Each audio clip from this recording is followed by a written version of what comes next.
SSC CGL का pattern बदल जाने के बाद बच्चे बहुत ही कंफ्यूजन की स्थिति में है कि कहां से पढ़ें, कैसे पढ़ें। क्योंकि अब एसएससी का माहौल ऐसा है, मेंस भी कि उसमें इंग्लिश भी आना है, मैथ्स भी आनी है, रीजनिंग भी आनी है, जीएस भी आनी है, और आप किसी भी एक सब्जेक्ट को इग्नोर नहीं कर सकते। हर किसी का अपना अच्छा खासा वेटेज है, किसी की एक भी चीज कमजोर है तो मेंस से बाहर हो जाएगा। क्योंकि ओवरऑल 390 नंबर का ही टोटल पेपर रह गया और 390 में से जो मैक्सिमम स्कोर करेगा उसी का फाइनल सिलेक्शन होगा।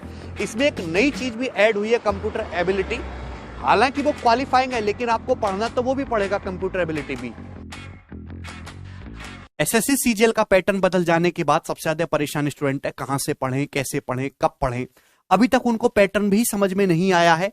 पहले क्या होता था कि मेंस में केवल मैथ्स और इंग्लिश के दम पे बच्चे सिलेक्शन ले लेते थे। आज भी इंग्लिश और मैथ्स के दम पर सिलेक्शन लिया जा सकता है। बस हल्की सी आपको रीजनिंग पढ़नी है, थोड़ा सा आपको जनरल अवेयरनेस पे भी ध्यान देना है।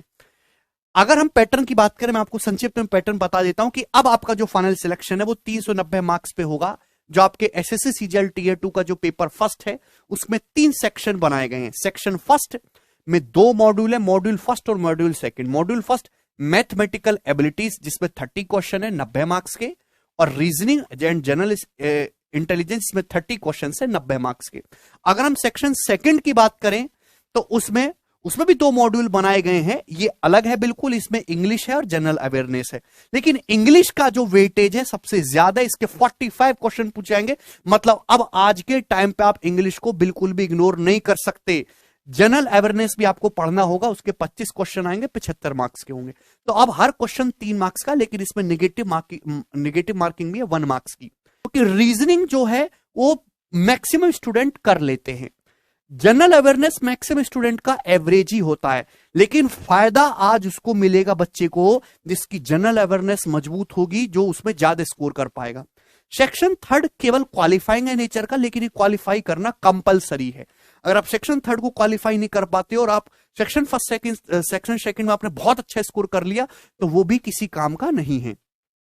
इसमें कंप्यूटर नॉलेज टेस्ट पूछा जाएगा, जिसमें 20 क्वेश्चन होंगे 60 मार्क्स के, और ये आपका क्वालिफाइंग है दोस्तों। 15-15 मिनट दिया जाएगा दोनों के लिए। ये डाटा एंट्री स्पीड टेस्ट है, टाइपिंग टेस्ट है दोस्त, ये भी क्वालिफाइंग है, इसके लिए भी आपको 15 मिनट दिया जाएगा। तो 1 घंटे का सेक्शन फर्स्ट है, 1 घंटे का सेक्शन सेकंड है, और 15-15 मिनट आधे घंटे का आपका सेक्शन थर्ड है। तो टोटल 2.5 घंटे का पेपर है जो आपको करना है। तो आपका माइंड भी इसके लिए प्रिपेयर होना चाहिए।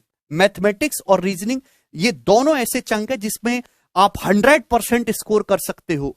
इंग्लिश, अगर आप इंग्लिश अपनी मजबूत कर लेते हो तो आप अपना सिलेक्शन के बिल्कुल नजदीक समझिए कि जनरल, जब आप 3 चीजें आपकी मजबूत हो जाएंगी तो आपका कॉन्फिडेंस बूस्ट होगा, आप जनरल अवेयरनेस में भी अच्छा कर पाओगे।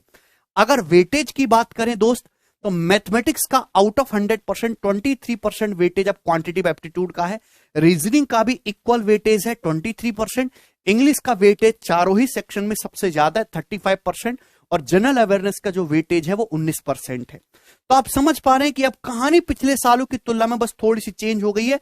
अब आपको इन तीनों सब्जेक्ट पे ध्यान देना है, लेकिन फिर भी मेजर चंक जो है आज भी मैथ्स और इंग्लिश का है। कहीं ना कहीं उन स्टूडेंट्स को आज भी सबसे ज्यादा फायदा है जिनकी मैथ्स और इंग्लिश स्ट्रॉन्ग